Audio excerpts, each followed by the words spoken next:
গোটা দুনিয়াটাই পরীক্ষা। আল্লাহ যারে পছন্দ করে বেশি তার পরীক্ষাও। আসাদুন নাসি বালাআন আল আম্বিয়া, এই পৃথিবীতে আল্লাহ সবচেয়ে বেশি বালা মুসিবত দিয়ে পরীক্ষা করেছেন নবীদের, কারণ নবীরা আল্লাহর কাছে কম প্রিয় না বেশি প্রিয়? যেহেতু প্রিয় বেশি, পরীক্ষা। এজন্য মুমিনের উপর যদি পরীক্ষা আসে, মুমিনের উপর যদি অত্যাচার আসে, মুমিনের উপর যদি ধৈর্যের পরীক্ষা আসে, জেল জরিমানা আসে, মুমিন ওইটারে ভয় পায় না। মুমিন ভয় পায় একজনকে, চিল্লায় বলেন তিনি কে? কারণ আল্লাহর ঘোষণা ওয়ালা তাহিনু ওয়ালা তাহজানু, ঘোষণাটা কার? ভয় নাই, তোদের চিন্তা নাই। আনতুমুল আ'লাউনা ইন কুনতুম মুমিনিন, তোমরাই বিজয়ী হবা যদি মুমিন হও, যদি মুমিন হও। এজন্য ধৈর্যের পরীক্ষা দিতে হবে, আল্লাহর উপর তাওয়াক্কুল করতে হবে, অত্যাচার আর জুলুম আল্লাহর নামে সহ্য করে যেতে হবে। চিল্লায় বলেন ঠিক কি না? কারণ মজলুমের সাথে আল্লাহ থাকে। মজলুমের বদদুয়াকে বিশ্বনবী ভয় করতে বলেছেন, কারণ মজলুমের বদদুয়ার মাঝে আর আল্লাহর মাঝে পর্দা থাকে। যারা দুনিয়ার বুকে জুলুম করে তাদেরকে ক্ষমতার মসনদ থেকে নামিয়ে দেয় কে? আর যারা মজলুম হয়, যাদের রক্ত দিয়ে জমিন ভেজে, তাদেরকে জমিনের ক্ষমতা দিয়ে দেয় কে? আর যারা রক্ত ঝরায়, ইতিহাস বলে তারা শেষ পর্যন্ত প্রাণ আর জান নিয়ে পালাবার জায়গাটা পায় না। চিল্লায় বলেন ঠিক কি না?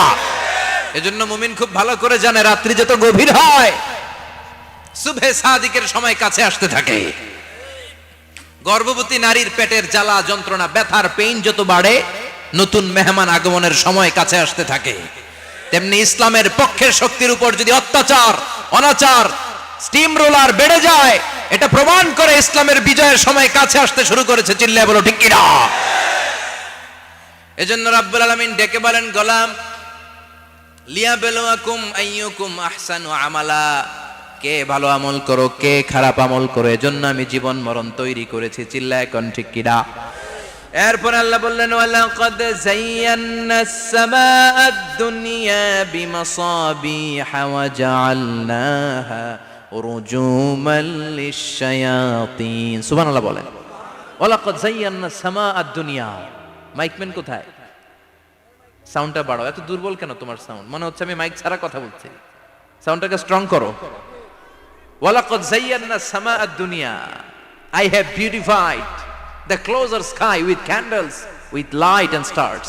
আল্লাহ বললেন, আমি দুনিয়ার আকাশকে তারা দিয়ে সুশোভিত করেছি। আকাশে তারা আছে না নাই? এগুলো এমনি এমনি হয়েছে না? তৈরি করছে কে? বিশ্বাস হয়? কোনো সন্দেহ আছে? এখন তো লাইটিং ফাইটিং এর যুগে তারার যে কি সৌন্দর্য আমরা বুঝি না।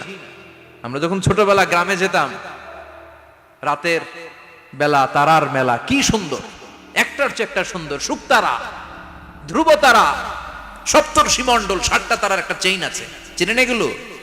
কি সুন্দর তারা! এগুলো তৈরি করে রেখেছে কে?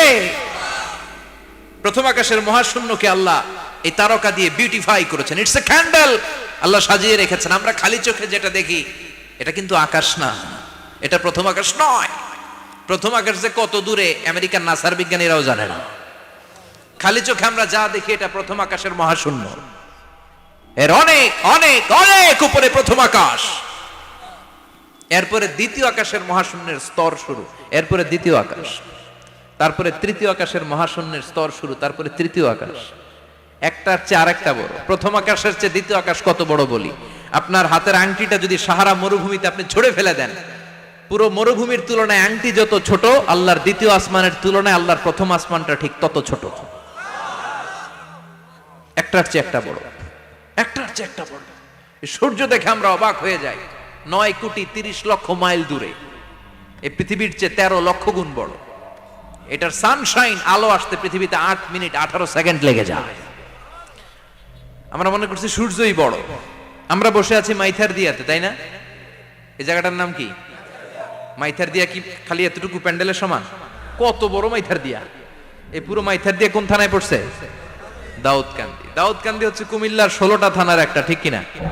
16 থানা মিলে কুমিল্লার একটা জেলা। এরকম কয়টা জেলা আছে? 64 জেলা। এই 64 জেলা মিলে আমাদের সুজলা সুফলা শস্য শ্যামলা ডিজিটাল বাংলাদেশ। কথা কন। আর বাংলাদেশ হচ্ছে পৃথিবীর সবচাইতে বড় দেশ। হ্যাঁ, 64 জেলা, এরপরে ছোট। যাদের অ্যাটলাস ম্যাপ নিয়ে যাদের ধারণা আছে তারা দেখবেন বাংলাদেশ এই শব্দটা লেখার জায়গাও আমরা পাই না। মানচিত্রে বাংলাদেশ শব্দটা লেখার জায়গা পায় না। বিআরএ উঠে যায় ইন্ডিয়ার উপর, আর ডিএসএচ উঠে যায় আবার ইন্ডিয়ার উপর। মাঝখানের দুইটা অক্ষর বাংলাদেশের উপরে পড়ে। চিল্লায় বলেন ঠিক কিনা? কত ছোট দেশ, পাশের ইন্ডিয়া 20-25 গুণ বড়। ইউরোপ আমেরিকার অনেক দেশ আছে, আমেরিকায় বাংলাদেশের চেয়ে শতগুণ বড়, কানাডা কয়েকশো গুণ বড়, রাশিয়া কয়েকশো গুণ বড়। এরকম প্রায় 200 দেশ নিয়ে পৃথিবীর স্থলভাগ, আর 70% হচ্ছে শুধু পানি। এই সব মিলে আমাদের এই পৃথিবী। আর এত বড় পৃথিবীর চেয়েও নাকি সূর্য 13 লক্ষ গুণ বড়। তার মানে সূর্যই বড় না, সূর্যের চেয়ে অনেক বড় তারা আছে। সূর্যের পরে পৃথিবীর সবচেয়ে কাছের যে তারা বা স্টার, ওটার নাম হচ্ছে প্রক্সিমা সেন্ট্রাই। নাম কি? প্রক্সিমা সেন্ট্রাই। এরপরে আলফা সেন্ট্রাই এ, আলফা সেন্ট্রাই বি, ইটা ক্যারিনা, বেটেলজিউস, এরকম একটার পর একটা তারা। যেই সূর্য পৃথিবীর চেয়ে 13 লক্ষ গুণ বড়, বেটেলজিউস নামে একটা তারা আছে, ওটা সূর্যের চেয়ে 33 কোটি গুণ বড়। তার মানে কি বেটেলজিউসই সবচেয়ে বড় না? ছোট্ট একটা তারা। এই বেটেলজিউসরে খেয়ে ফেলাইতে পারে এরকম 1000 কোটি গুণ বড় সাইজের তারা আছে না নাই? এরকম কয়েক বিলিয়ন তারা নিয়ে আমাদের গ্যালাক্সি গঠিত।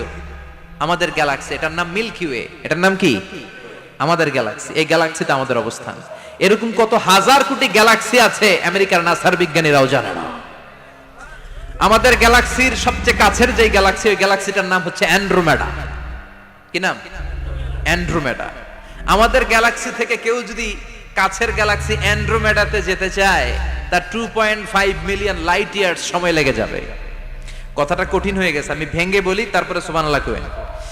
আমাদের গ্যালাক্সির নাম মিল্কি ওয়ে। মিল্কি ওয়ে থেকে যদি কেউ অ্যান্ড্রোমেডাতে যেতে যায়, কত সময় লাগবে? 2.5 million light year. Light year মানে আলোক বর্ষ। আলোর গতিতে যদি ছোটা যায়, 2.5 মিলিয়ন মানে হচ্ছে প্রায় 25 লক্ষ। তাহলে পৃথিবীতে সবচেয়ে দ্রুতগামী যে বিষয়টা আবিষ্কৃত হয়েছে সেটা হচ্ছে আলো। এই যে লাইট মারলে যে ছোটে, এই লাইট প্রতি সেকেন্ডে 1,86,000 মাইল বেগে ছুটতে পারে। 1 মিনিটে না, 1 ঘন্টা না, 1 মিনিটে না, 1 সেকেন্ডে আলো চলে যায় কয় mile? 1,86,000। Could you imagine that? আপনি কল্পনা করতে পারেন? হয়তো মাথা নাড়াইতেছেন এমনি। এটা কি কল্পনা করা যাবে? আমার তো তার ছিঁড়ে যাচ্ছে। 1 সেকেন্ডে নাকি আলো ছুটে 1,86,000 মাইল বেগে। 1 সেকেন্ড শব্দ কইতে তো 2 সেকেন্ড লাগে। কথা কোন? এর মধ্যে আলো চলে গেছে 1,86,000 মাইল। তো কোন রকেট যদি আপনি পান, যে রকেট দিয়ে সেকেন্ডে 1,86,000 মাইল বেগে রকেটটা ছুটবে প্রতি সেকেন্ডে, খেয়াল করেন, ঘন্টায় না, মিনিটে না, কিসে? সেকেন্ডে। যে রকেটটা সেকেন্ডে 1,86,000 মাইল বেগে ছুটবে, ওই রকেটটা দিয়ে আমাদের গ্যালাক্সি থেকে আমাদের পাশের গ্যালাক্সি অ্যান্ড্রোমেডাতে পৌঁছতে আপনার 25 লক্ষ বছর লেগে যাবে। সুবহানাল্লাহ বাড়িতে গিয়ে বললেন। এরকম বিশাল বিশাল তারা দিয়ে আমাদের আকাশটারে বিউটিফাই করেছে কে? এজন্য আল্লাহ বললেন, ওয়ালাকাদ যায়্যানাস সামাআদ দুনিয়া বিমাসাবিহা ওয়া জাআলনাহা রুজুমান লিশ-শায়াতিন। আমি এই দুনিয়ার আকাশটারে সুন্দর সুন্দর তারকারাজি লাইটের মতো সেটিং করে সুশোভিত করেছি। আবার এই তারকা দিয়ে আমি শয়তানদেরকে প্রহারও করেছি। সুবহানাল্লাহ। শয়তানদেরকে আল্লাহ তারা মেরে আঘাত করে। সুবহানাল্লাহ বলেন। এরপরে এই সূরার প্রথম রুকুর শেষে আল্লাহ বললেন, ওয়াসিররু কাওলাকুম আও ইজহারু বিহি ইন্নাহু আলিমুম বিযাতিস সুদূর আলা ইয়ালামু মান খালাকা ওয়া হুয়াল লাতীফুল খাবীর। আল্লাহ বললেন, ওয়াসিররু কাওলাকুম, তোমরা যদি গোপনে কথা বলো, আও ইজহারু বিহি, কিংবা স্পষ্ট করে বলো, সব শুনে কে? আপনি যেমনি বলেন শুনবে কে? বলেনই নাই, শুধু মনে মনে ভাবছেন, শুনবে কে? সুবহানাল্লাহ কইবেন না?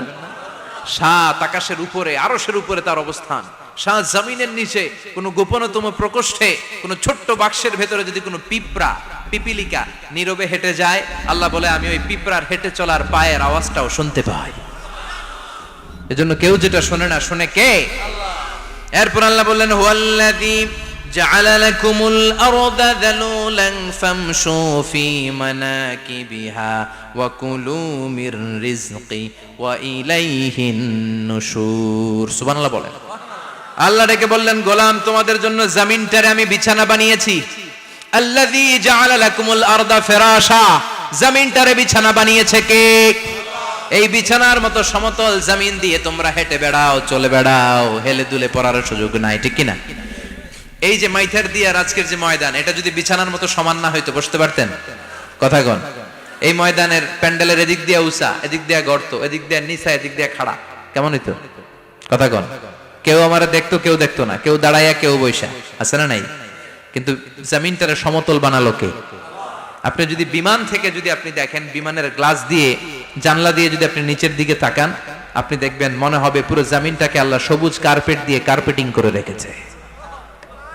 এই সৌন্দর্য দিয়েছে কে? আবার রব্বুল আলামিন বলেন, জমিনটারে সমান দেখে, কার্পেটিং দেখে মনে করো না তোমরা বেঁচে গিয়েছো। আমার দেয়া বিধান আমার জমিনে যদি কায়েম করতে না পারো, এই কার্পেটিং করা জমিনের ভেতরে আযাব আছে না নাই? এই পুরো জমিনের ভেতরে আছে আগুন আর আগুন। আগ্নেয়গিরির অগ্নুৎপাত জ্বালামুখে বিস্ফোরণ করে দিয়ে গোটা বিশ্বটারে মুহূর্তে মেসাকার করে দিতে পারে কে? এজন্য আল্লাহ ডেকে বললেন, গোলাম আমিনতুম মান ফিস সামাই আন ইয়াখসিফা বিকুমুল আরদা ফাইযা হিয়া তামুর, তোমরা কি ভেবেছো নাকি বেঁচে যাবা? আমি চাইলেই পুরো জমিনটারে কাঁপিয়ে দিতে পারি। আন ইয়াখসিফা বিকুমুল আরদ, খাসাফ মানে ল্যান্ডস্লাইড। খাসাফ মানে কি? ল্যান্ডস্লাইড, ভূমিধস, ভূকম্পন, আর্থকোয়েক, আছে না নাই? বাংলাদেশে তো ভূমিকম্প হয় না, না টের পাইছেন? মাঝে মাঝে মাঝরাতে হয় না, 3টার দিকে নিজেই দৌড় দিব না বাচ্চারা লইয়া দৌড় দিব, লুঙ্গি পইরা দৌড় দিব না লুঙ্গি ছাড়া দৌড়াম, কথা কম। এই ভূমিকম্প আছে না নাই? আল্লাহ বলে, মনে করো না জমিনটা সমতল, কার্পেটিং করে দিয়েছি, এই কার্পেটিং এর ভিতরেও আগুনের দলা আছে না নাই? আবার আল্লাহ বললেন, আমিনতুম মান ফিস সামাই আন ইউরসিলা আলাইকুম হাসিবা, নিচে যেমনি কার্পেটিং করা জমিনের ভেতরে অগ্নুৎপাত রেখে দিয়েছি, মাথার উপর থেকে আযাব দেওয়ার সুযোগ আছে না নাই?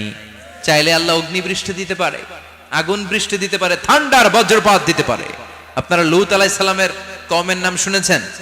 তারা হোমোসেক্সুয়ালিটি, সমকামিতা করত, ফলে আল্লাহ তাআলা বিশাল এক চিৎকার মেরে সাইয়েদনা জিবরাইলের মাধ্যমে পুরো জমিনটারে শেষ করে দিলেন।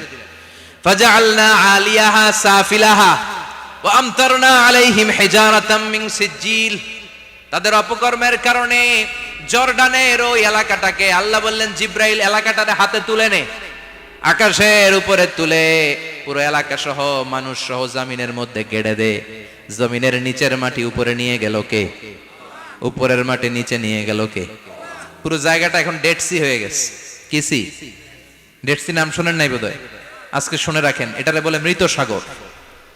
এটা গজবের জায়গা, ওখানে মানুষও ডুবে না।